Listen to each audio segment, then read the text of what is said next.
છેલ્લા ઘણા સમયથી ગુજરાતમાં પરસોત્તમ રૂપાલા વિરુદ્ધ ક્ષત્રિય સમાજ છે તે આંદોલન કરી રહ્યું છે।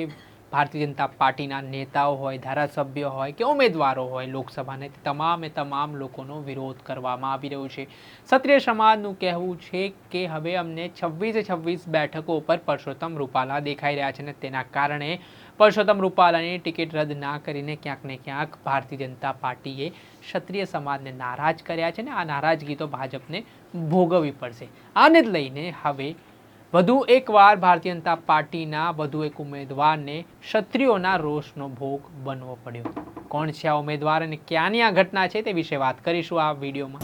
વૈષ્ણવજન તો તેને કહીએ જે પીડ પરાઈ જાનાને રે। નમસ્કાર દર્શક મિત્રો, નવજીવન ન્યૂઝમાં આપનું સ્વાગત છે। હું છું ફૈઝાન।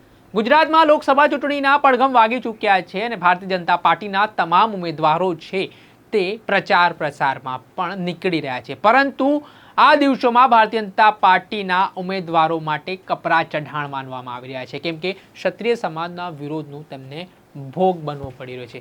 ઘટના ફરી એકવાર છે તે આણંદમાંથી સામે આવી છે, જ્યાં આણંદના જે ભારતીય જનતા પાર્ટીના ઉમેદવાર છે મિતેશ પટેલ, તેઓ પ્રચાર પ્રસાર માટે જઈ રહ્યા હતા ત્યારે આણંદના એક ગામમાં ત્યારે તેમનો પ્રચાર રથ પહોંચ્યો તે દરમિયાન ક્ષત્રિય સમાજના મોટી સંખ્યામાં લોકો છે તે એકત્ર થઈ ગયા અને ત્યારબાદ તેમણે પરસોત્તમ રૂપાલા વિરુદ્ધ હાયના સૂત્રોચ્ચાર કર્યા અને વિરોધ નોંધાવ્યો। કાળા વાવટા પણ ફરકાવવામાં આવ્યા, જેના કારણે થોડાક સમય માટે માહોલમાં તંગદિલી છવાઈ હતી। ઘટનાને લઈને પ્રચાર પ્રસાર દરમિયાન પોલીસનો ચુસ્ત બંદોબસ્ત પણ હતો, કોઈ અનિચ્છનીય ઘટના ન બને તેની પણ તકેદારી રાખવામાં આવી રહી હતી અને જ્યારે સૂત્રોચ્ચાર કરવામાં આવી રહ્યા હતા ત્યારે પોલીસ અને ક્ષત્રિય સમાજના જે લોકો છે તેમની વચ્ચે ઘર્ષણના દ્રશ્ય પણ સામે આવ્યા છે। પહેલા તો જે આખી સમગ્ર ઘટના બની છે તે ઘટના તમે જો।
હાલ જે રીતે જે ઘટનામાં એક ક્ષત્રિય સમાજના ભારતીય જનતા પાર્ટીના જે રાજકીય આગેવાન છે તેમના દ્વારા ક્ષત્રિય સમાજના લોકોને સમજાવવામાં આવી રહ્યા હતા। આ દરમિયાન ક્ષત્રિય સમાજના લોકો છે તે સામે ઉગ્રતાથી સૂત્રોચ્ચાર કરી રહ્યા હતા, એટલે કે હવે ઠેર ઠેર સમગ્ર ગુજરાતભરમાં આ પ્રકારની સ્થિતિ જોવા મળી છે અને ભારતીય જનતા પાર્ટીના જે આગેવાન છે તેમને પણ ચાલતી પકડવી પડી હતી। આ પ્રકારની સ્થિતિ જોવા મળી છે।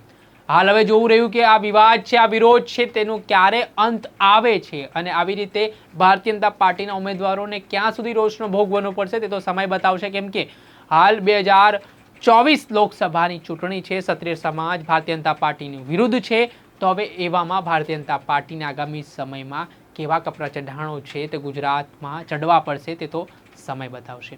દર્શક મિત્રો, ત્યાર સુધીમાં બસ આટલું। આવા નવા વિડીયો સાથે આપને માહિતગાર કરતા રહીશું, એટલે નવજીવન ન્યૂઝની ચેનલને આપ લાઈક કરો, સબસ્ક્રાઇબ કરો અને વધુમાં વધુ શેર કરો।